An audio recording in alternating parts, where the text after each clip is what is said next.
Hello friends. स्वागत है आप सभी का हमारे यूट्यूब चैनल मिस्टर कंपटीशन में। दोस्तों, आज के वीडियो में हम लोग डिस्कस करेंगे factors affecting growth and development, यानी कि विकास और विकास को प्रभावित करने वाले कारक। अच्छा दोस्तों, आज के वीडियो लेक्चर को आप तभी देखिएगा जब आप मेरे प्रीवियस दो वीडियो लेक्चर्स को देख चुके हों, क्योंकि तभी आपको आज का लेक्चर कंप्लीटली समझ में आएगा। जब आप ग्रोथ एंड डेवलपमेंट क्या होता है, इसकी डेफिनेशन, ग्रोथ एंड डेवलपमेंट को अच्छी तरह से जानते हो और ग्रोथ एंड डेवलपमेंट की जो स्टेजेस मैंने इससे पहले वाले वीडियो में बताई थी, तब आपको अगर वो पता हो तभी आपको ये वीडियो काफी अच्छे तरीके से समझ में आएगी। तो चलिए स्टार्ट करते हैं ज्यादा समय वेस्ट ना करते हुए। अच्छा देखिए, समझने की कोशिश कीजिएगा। ग्रोथ एंड डेवलपमेंट जो कि हम ऑलरेडी डिस्कस कर चुके हैं कि क्या होता है। अच्छा, आपको क्या लगता है कि ग्रोथ एंड डेवलपमेंट को कोई ऐसी चीज होगी जो अफेक्ट करती होगी, यानी प्रभावित करती होगी? बिल्कुल। ग्रोथ एंड डेवलपमेंट को बहुत सी चीजें अफेक्ट कर सकती हैं, बहुत सी चीजें प्रभावित कर सकती हैं।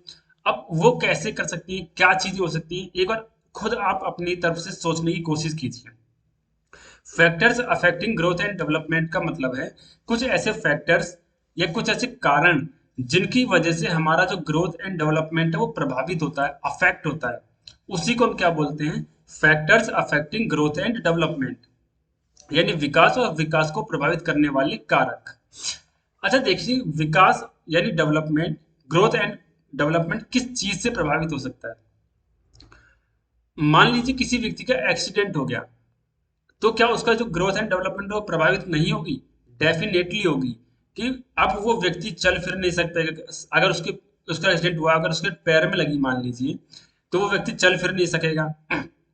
या फिर मान लीजिए आपने वो मूवी देखी है, जादू वाली, कोई मिल गया मूवी, जादू फिल्म जो है, उसमें क्या होता है, जब जो ऋतिक रोशन अपनी माँ के पेट में होते हैं उस मूवी में, तो क्या होता है, उनकी माँ का एक्सीडेंट होता है जिसकी वजह से ऋतिक रोशन के सर पे चोट लगती है।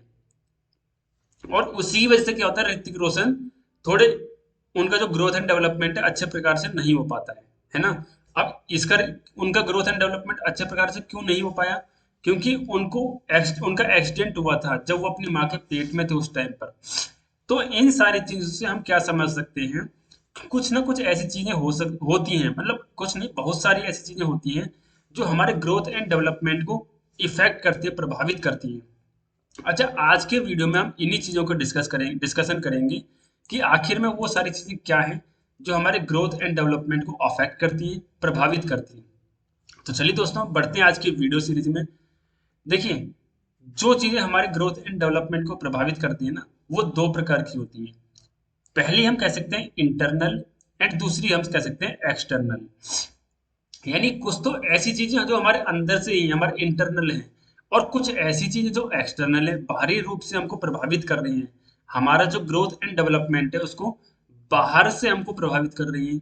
और कुछ चीजें ऐसी हैं जो अंदर से हमको प्रभावित कर रही हैं, जो हमारे इंटरनल, यानी हमारे अंदर ही वो चीजें मौजूद हैं। तो हम जो फैक्टर्स हैं ग्रोथ एंड डेवलपमेंट को अफेक्ट करने वाले, प्रभावित करने वाले, उनको डिवाइड कर सकते हैं टू कैटेगरीज में। पहला इंटरनल एंड दूसरा एक्सटर्नल। देखिए, जैसे कि अब हम सेकंड स्लाइड में देखते हैं factors affecting growth and development कौन कौन से हैं।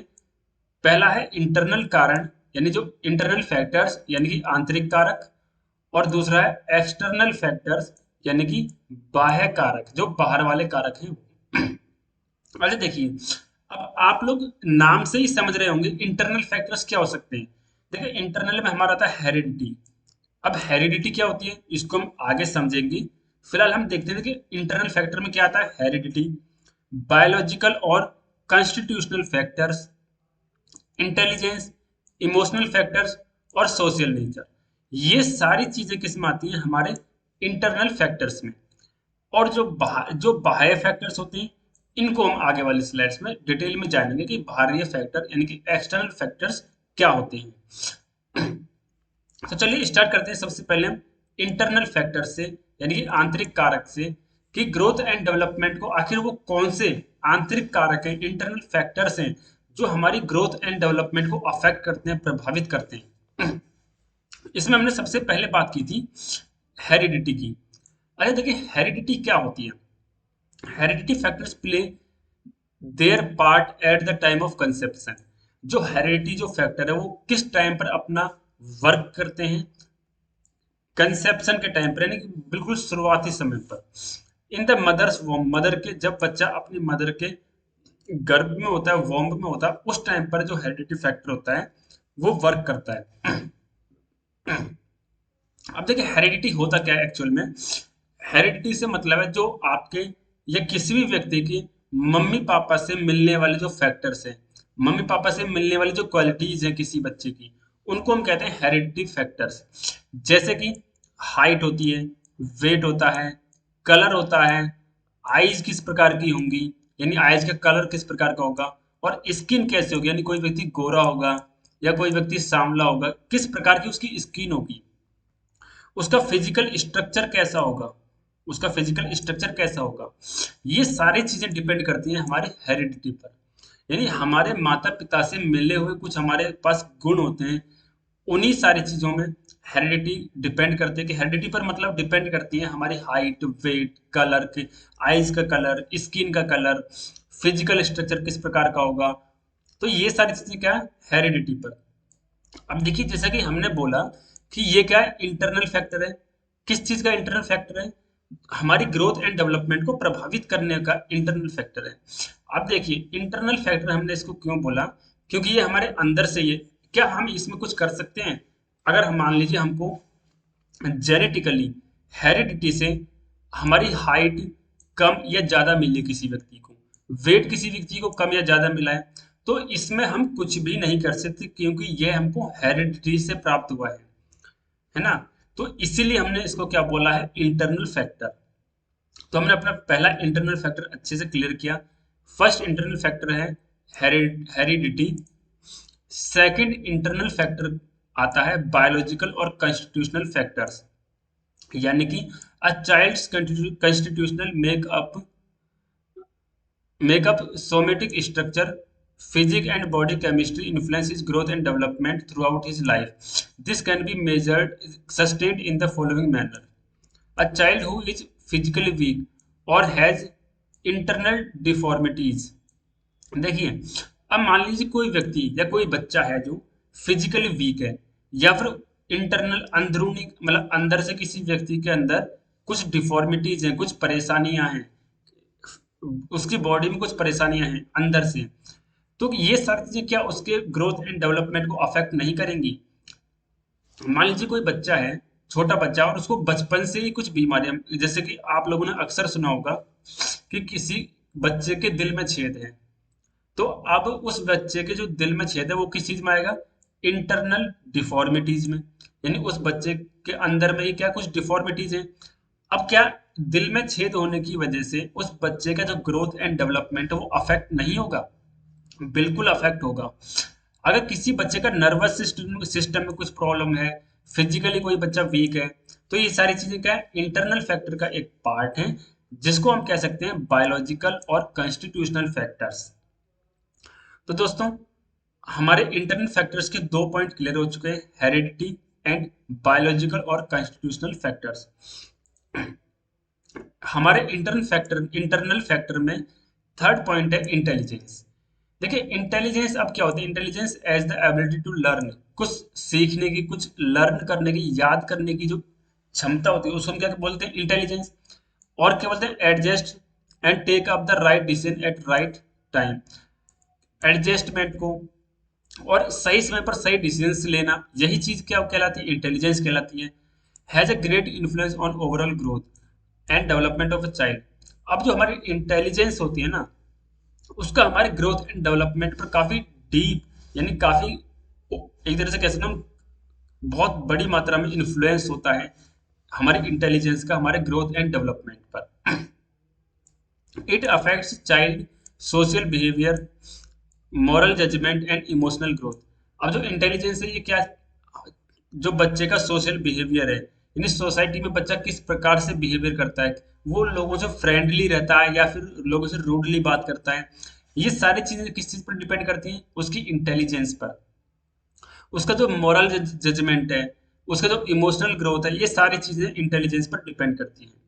तो हम कह सकते हैं कि ग्रोथ एंड डेवलपमेंट को प्रभावित करने वाले दो प्रकार के कारक होते हैं, पहला इंटरनल, दूसरा एक्सटर्नल। अब इंटरनल में हमने हेरिडिटी की बात कर ली, इंटरनल में हमने बायोलॉजिकल और कॉन्स्टिट्यूशनल फैक्टर्स की बात कर ली, एंड थर्ड इंटरनल फैक्टर में हमने इंटेलिजेंस की बात कर ली। अब लास्ट टू फैक्टर्स और हैं जो इंटरनल में काउंट किए जाते हैं, वो है इमोशनल फैक्टर्स एंड सेकंड है सोशल नेचर। देखिए किसी बच्चे का जो इमोशनल फैक्टर है, emotional factors for example emotional adjustability and maturity play a big role in influencing a person's overall growth and development. इसका मतलब दोस्तों हम कह सकते हैं कि बच्चा इमोशनली चीजों को किस प्रकार से एडजस्ट कर रहा है, उस बच्चे की मेच्योरिटी कैसी है। यानी मेच्योरिटी हम एक तरीके से ये कह सकते हैं राइट टाइम पे राइट डिसीजन लेना, play a big role in influencing a person's overall growth and development. तो ये सारी चीजें क्या हैं, बच्चे के ग्रोथ एंड डेवलपमेंट पर काफी गहरा प्रभाव डालती हैं, काफी बच्चे के ग्रोथ एंड डेवलपमेंट को बहुत मतलब काफी अच्छे, काफी बड़े तरीके से इन्फ्लुएंस करती हैं। A child who is found to be overwhelmed by negative emotions like fear, anger, jealousy, etc., is adversely affected in his physical, mental, social or moral and language development. अब देखिए, क्योंकि हम इमोशनल फैक्टर्स की बात कर रहे हैं, अब मान लीजिए कोई बच्चा किसी चीज से बहुत ज्यादा इमोशनली मतलब नेगेटिव नेगेटिव तरीके से वो अफेक्टेड है। मान लो बहुत ज्यादा डरता है वो किसी से, हो सकता है किसी बच्चे के घर में कोई ऐसा व्यक्ति है जो उसको बहुत ज्यादा पीटता है, जो काफी मतलब पुराने टाइम में ऐसी चीजें हुआ करती थी, आजकल तो ऐसा नहीं देखने को मिलता है अक्सर। तो जैसे या फिर मान लो कोई बच्चा भूतों से बहुत डरता है, कोई बच्चा गुस्सा बहुत ज्यादा करता है, कोई बच्चा जेलसी बहुत ज्यादा करता है। तो इन सारी चीजों का क्या है, बच्चे की जो ओवरऑल डेवलपमेंट है, यानी उसका फिजिकल डेवलपमेंट, उसका मेंटल डेवलपमेंट, उसका सोशल डेवलपमेंट, इन सारी चीजों पे बहुत गहरे प्रभाव से असर पड़ता है। एंड लास्ट है सोशल नेचर। अब सोशल नेचर से हम कह सकते हैं कि बच्चे का सोशल नेचर कैसा है, यानी सोसाइटी में बच्चा किस प्रकार से बिहेव करता है। क्या वो दोस्तों के साथ में मिलके रहता है, क्या वो दोस्त बनाना पसंद करता है, या फिर वो दोस्तों से अलग रहता है, अकेला रहना पसंद करता है। दोस्तों के साथ में किस प्रकार से रहता है वो, क्या वो दोस्तों के साथ में खेलना कूदना पसंद करता है। तो यही होता है बच्चे का सोशल नेचर। अब देखिए नॉर्मल सी बात है, आप खुद ही सोचिए, मान लीजिए कोई बच्चा अपने दोस्तों के साथ में अच्छे से बिहेव कर रहा है, उनके साथ में खेल कूद रहा है, यानी एक तरह से उसको पॉजिटिव इन्वायरमेंट मिल रहा है। तो जब उसको पॉजिटिव इन्वायरमेंट मिल रहा है तो उसका जो ग्रोथ एंड डेवलपमेंट है डेफिनेटली उसकी बेटर होगी। और अगर उसको पॉजिटिव इन्वायरमेंट नहीं मिल रहा है, उसका सोशल नेचर ही अच्छा नहीं है, तो उसकी जो ग्रोथ एंड डेवलपमेंट है वो इतनी अच्छी नहीं हो पाएगी, बेटर नहीं हो पाएगी। तो दोस्तों ये थे हमारे इंटरनल फैक्टर्स। हमने जाना कि डेवलपमेंट एंड ग्रोथ को प्रभावित करने वाले बेसिकली दो फैक्टर्स होते हैं, इंटरनल एंड एक्सटर्नल। जिसमें से कि हमने जाना इंटरनल फैक्टर्स को कि हेरिडिटी, बायोलॉजिकल वाले, intelligence, emotional and social nature, ये सारे हमने काफी अच्छे से डिस्कस किए। अब हम देखेंगे कि आखिरकार एक्सटर्नल फैक्टर्स क्या होते हैं। देखिए जब हम एक्सटर्नल फैक्टर्स की बात करते हैं जो कि ग्रोथ एंड डेवलपमेंट को प्रभावित करते हैं तो हम कह सकते हैं first, the environment in the वॉर्म ऑफ द मदर। यानी कि जब बच्चा अपनी माँ के पेट में होता है, माँ के गर्भ में होता है, उस टाइम पर उस बच्चे को किस प्रकार का न्यूट्रिशन मिल रहा है, यानी माँ का जो गर्भ है उसका इन्वायरमेंट या फिर उसके बाहर का जो इन्वायरमेंट है, यानी हमारा जो इन्वायरमेंट है आसपास का, ये किस प्रकार का बच्चे को मिला है। अब मान लीजिए देखो एक एग्जांपल लेते हैं, अगर एक बच्चा अपने माँ के गर्भ में, माँ के पेट में है, उस टाइम पर उसकी माँ किसी ऐसे प्लेस पर रहती है जहाँ बहुत ज्यादा प्रदूषण है, चारों तरफ धुआं धुंध छाई, मीन्स बहुत ज्यादा प्रदूषण है गाड़ियों का, बहुत ज्यादा शोर शराबा है। तो इस चीज का जो असर है ना वो बच्चे पर भी पड़ेगा, चाहे वो माँ के पेट में है फिर भी। The amount and quality of nutri nourishment. And दोस्तों माँ किस उस टाइम पर जो बच्चे की माँ है वो किस प्रकार का खाना खा रही है, क्या उसके फूड में जो न्यूट्रिशंस होने चाहिए वो अवेलेबल हैं या फिर नहीं है, क्या वो माल न्यूट्रिशन का जो फूड है वो तो नहीं खा रही।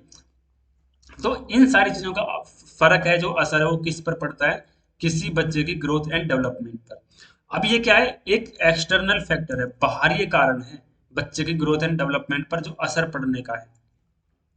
The physical and mental health of the mother during pregnancy, यानी जिस टाइम पे बच्चा माँ के पेट में है, उस टाइम पर जो माँ है उसकी मेंटल हेल्थ कैसी है,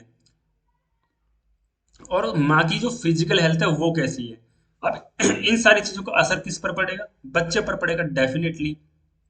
तो इसलिए हम कह सकते हैं कि एक्सटर्नल फैक्टर में जो इन्वायरमेंट है, द इन्वायरमेंट इन द वॉर्म ऑफ द मदर, जो मदर का जो मतलब एक तरह से माँ के गर्भ में जो इन्वायरमेंट है उसका फर्क पड़ता है बच्चे की ग्रोथ एंड डेवलपमेंट पर। सिंगल चाइल्ड और multiple child getting nourished in the वॉर्म, या फिर हो सकता है किसी जैसे कि जुड़वा बच्चे हों, तो और अगर मान लो सिंगल चाइल्ड हो, तो उस चीज पर भी फर्क पड़ जाता है कि बच्चे का ग्रोथ एंड डेवलपमेंट कैसा होगा। जैसे कि अगर मान लीजिए जुड़वा बच्चे हैं, तो उनको उसी प्रकार ज्यादा न्यूट्रिशन भी चाहिए। अब उनमें से कोई एक बच्चा क्या है, वीक रह जाता है और एक बच्चा स्ट्रांग हो जाता है, क्योंकि एक बच्चे को प्रॉपर न्यूट्रिशन नहीं मिल पाता और एक बच्चे को प्रॉपर न्यूट्रिशन मिलता है जिस टाइम पर बच्चा अपनी माँ के पेट में होता है उस समय पर। नॉर्मल और एबनॉर्मल डिलीवरी की डिलीवरी किस टाइप की हुई है, तो इन सारी चीजों का फ्रेंड्स असर पड़ता है किस चीज पर, बच्चे के ग्रोथ एंड डेवलपमेंट पर। नेक्स्ट हम आते हैं the environment available after birth. देखिए जन्म के बाद में जो इन्वायरमेंट बच्चे को मिल रहा है वो कैसा है, इस चीज का असर भी किस पर पड़ता है, ग्रोथ एंड डेवलपमेंट पर पड़ता है। कैसे, देखिए मान लीजिए अब कोई बच्चा किसी एक ऐसी गरीब फैमिली में पैदा हुआ जिसमें बच्चे के लिए प्रॉपर न्यूट्रिशन नहीं मिल पा रहा है, तो डेफिनेटली बच्चे का जो ग्रोथ एंड डेवलपमेंट है वो अच्छे प्रकार से नहीं हो पाएगा। एंड दोस्तों, हो सकता है उसके आसपास का जो इन्वायरमेंट है वो प्रदूषित है, बहुत ज्यादा प्रदूषण में रहता है, या फिर हो सकता है वो बहुत अच्छे इन्वायरमेंट में रहता है। तो इस चीज का असर भी क्या पड़ेगा, अगर वो प्रदूषण वाली जगह पर रहता है उसके ग्रोथ एंड डेवलपमेंट पर अफेक्ट पड़ेगा नेगेटिवली। और वही अगर वो अच्छे इन्वायरमेंट में रह रहा है तो उसके ग्रोथ एंड डेवलपमेंट पर फर्क पड़ेगा, असर पड़ेगा, अफेक्ट पड़ेगा पॉजिटिवली। एंड थर्ड दोस्तों, जो एक्सटर्नल है वो accidents and incidents in life. जैसा कि मैंने शुरुआत में ही वीडियो के बोला था कि जादू वाली फिल्म है, कोई मिल गया, उसमें बच्चे का एक्सीडेंट जब माँ के पेट में था उसी टाइम पर एक्सीडेंट हो जाता है। तो ऐसे ही मान लीजिए अगर किसी का किसी भी टाइम पर एक्सीडेंट होता है, तो ये क्या है, एक एक्सटर्नल फैक्टर है जो कि ग्रोथ एंड डेवलपमेंट पर असर डालता है, अफेक्ट डालता है, यानी ग्रोथ एंड डेवलपमेंट को प्रभावित करता है। The quality of the physical environment, medical care and nourishment. अब बच्चे को जो फिजिकल इन्वायरमेंट मिल रहा है वो कैसा है, उसको कैसी मेडिकल फैसिलिटीज मिल रही हैं, और उसको कैसा नरिशमेंट मिल रहा है, उसको किस प्रकार का एक तरह से फूड मिल रहा है, न्यूट्रिशन किस प्रकार का मिल रहा है। तो इन सारी चीजों का असर भी क्या है, बच्चे की ग्रोथ एंड डेवलपमेंट पर पड़ता है। The quality of the facilities and opportunities provided by the social and cultural forces. अब जो क्वालिटीज हैं और जो फैसिलिटीज हैं और जो अपॉर्चुनिटीज हैं किसके द्वारा प्रोवाइड की जाती हैं, सोशल एंड कल्चरल कल्चरल जो फोर्सेस हैं उनके द्वारा प्रोवाइड की गई अपॉर्चुनिटीज, फैसिलिटीज एंड क्वालिटीज, इन सारी चीजों का असर भी बच्चे के ग्रोथ एंड डेवलपमेंट पर पड़ता है। तो दोस्तों, ये थी हमारी आज की वीडियो जिसमें कि हमने जाना फैक्टर्स, वो सारे फैक्टर्स जो कि ग्रोथ एंड डेवलपमेंट को प्रभावित करते हैं।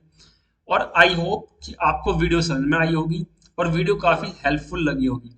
एंड दोस्तों, अगर आपको वीडियो हेल्पफुल लगी है तो चैनल को सब्सक्राइब और वीडियो को लाइक जरूर कर दीजिएगा।